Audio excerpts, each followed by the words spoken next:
My stepfather was certain of his victory when the judge, his longtime confidant, ordered me back to him. But a single hushed sentence to my foster mother sent them both to prison. At 12, I fled and never looked back. The correction chamber, as my stepfather labeled it, was merely our frigid basement storage space. Its concrete floor was splintered, the air perpetually icy, and it reeked of musty boxes and abandoned items. It was his chosen method of punishment, silent, isolating, and hauntingly effective. That night my offense was studying past 9 p.m. I'd concealed my desk lamp under piles of clothes, letting just a faint glow escape to review for a critical biology exam. My stepfather enforced a rigid lights-out policy, more about dominance than concern for rest. When his hand gripped my shoulder, fear surged through me. "What part of lights out at 9 don't you get?" he murmured, his calm voice more terrifying than any shout. "I have a biology exam tomorrow," I stammered, knowing it wouldn't sway him. His fingers dug deeper, pain radiating through me. "3 days, no food," he said coolly. "Maybe you'll learn to plan better." Without another word, he dragged me to the basement door, making me watch as he ripped each page from my biology textbook, letting them flutter to the floor. "Clean this up tomorrow," he ordered, pushing me down the stairs and locking the door. This wasn't new, but tonight was different. For weeks, I'd been preparing, loosening the screws on the small basement window leading to the backyard. It began after I saw him shove my mother down those same stairs. She'd lied to a neighbor, claiming she'd tripped. That day, I knew no one would rescue us. It was on me. I waited hours in the dark, listening until his sleep apnea machine droned steadily and my mother's sedatives pulled her under. At 3 a.m., I moved, heart pounding with each creak of the old stairs. When I pushed the window, it opened silently. Squeezing through with my school backpack, stuffed with clothes, my birth certificate swiped from my mother's files, and $340 earned tutoring kids at the library, I escaped. Mrs. Rodriguez, my client, always paid cash and ignored the bruises peeking from my sleeves. I avoided friends' houses. They'd look there first. Instead, I went to school, slipping through the broken gate behind the gym. A week earlier, I'd stashed a sleeping bag in the equipment shed, just in case. For 2 weeks, that cramped, dusty shed was my refuge. I'd sneak into school early, wash in the locker rooms, and blend into the crowd. Perfect grades and tutoring during lunch kept me invisible. Teachers, seeing my flawless work, never questioned further. Then the Amber Alert hit. In English class, phones lit up with my face.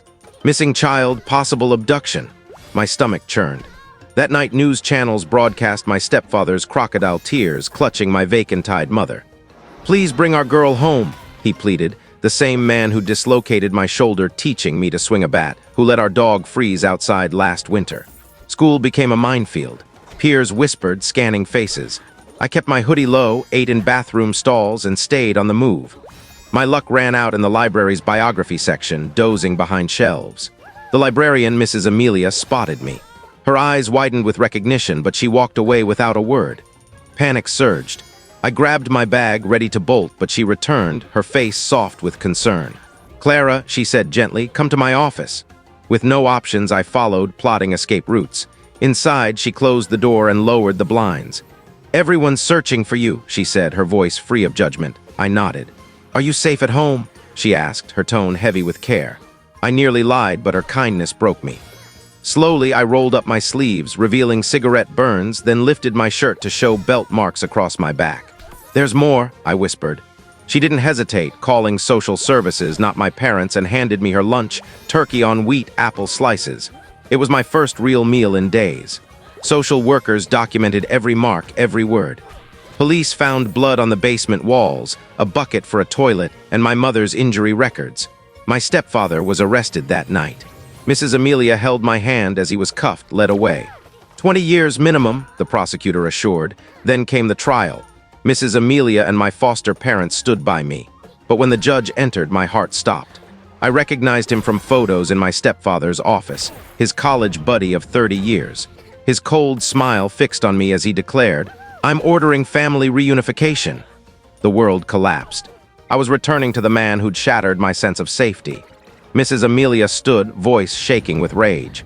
"You must recuse yourself. This is a conflict." Security moved toward her. The prosecutor scrambled, finding an unsigned conflict form, his face ashen. The judge, unfazed, said, "No legal obligation exists for a mere acquaintance." My stepfather adjusted his tie, smirking subtly. My foster mother squeezed my hand, whispering, "We'll appeal." As Mrs. Amelia was escorted out, I leaned to my foster parents and whispered, "Check my library cubby." I prayed they'd understand. Back home, my stepfather searched my bag nightly. I'd anticipated this, hiding a flash drive of recordings in my calculator, later slipping it into my shoes lining. Mrs. Amelia was banned from school after her outburst, her job in jeopardy. But the substitute librarian, Miss Elise, gave a subtle signal, a gesture Mrs. Amelia taught me, marking her as an ally. I confirmed her trust, and she passed a coded note, revealing she was part of Mrs. Amelia's teacher protection network. At home, I found my mother's medication tripled, leaving her a shell. My stepfather was using it to silence her. I began hiding pills, tweaking logs to restore her clarity. When he grew suspicious and booked a doctor's visit, I acted. In computer class, I used an anonymous email to contact the federal prosecutor. "Evidence available, urgent." They replied, directing me to a grocery store drop site Mrs. Amelia used. With my mother lucid, we went shopping, and I hid the flash drive. Days later, federal marshals arrested the judge during his poker game, exposing his corruption. A new judge, a child welfare advocate, took over, scheduling an emergency hearing. My stepfather had 3 days, his control spiraling into desperation. The case, now national news, drew intense scrutiny. At the hearing, federal prosecutors, advocates, and journalists filled the courtroom. My mother, now in therapy, detailed years of abuse and manipulation. My recordings played, my voice calmly recounting the horrors. Medical records, x-rays, and photos of burns and fractures sealed the case. My stepfather's lawyer tried to paint me as troubled, but the evidence was undeniable. On the stand, I showed my scars, describing the soundproofed basement. My stepfather erupted, "Ungrateful liar," revealing his true self. Officers restrained him. The judge ruled, immediate removal, criminal charges, and conditional custody to my mother with supervision. Mrs. Amelia, reinstated, hugged me outside, whispering, "You're safe now." Months later, my mother grew stronger in therapy. My foster parents stayed close. My stepfather got 15 years. I healed, returned to school, and noticed other kids with haunted eyes. I tutored them, slipping emergency contacts into a calculator's hidden compartment, hoping to guide them to safety. Just as peace settled, unease returned, a sense of being watched. Anonymous notes appeared in my locker. "It's not over." Fear crept back. My mother found me shaking over a note in my textbook. We went to the police, but the notes had no prints, no leads. Then a text, "You ruined my family, I'll ruin yours." My stepfather's brother, a stranger to me, was behind it, obsessed with revenge. Police caught him before he acted, but my sense of safety shattered again. Recovery, I learned, wasn't linear. Safety had to be fought for. But I wasn't alone. My mother, Mrs. Amelia, my foster parents, and the kids I helped formed my shield. Media shifted to our resilience, and my story inspired others.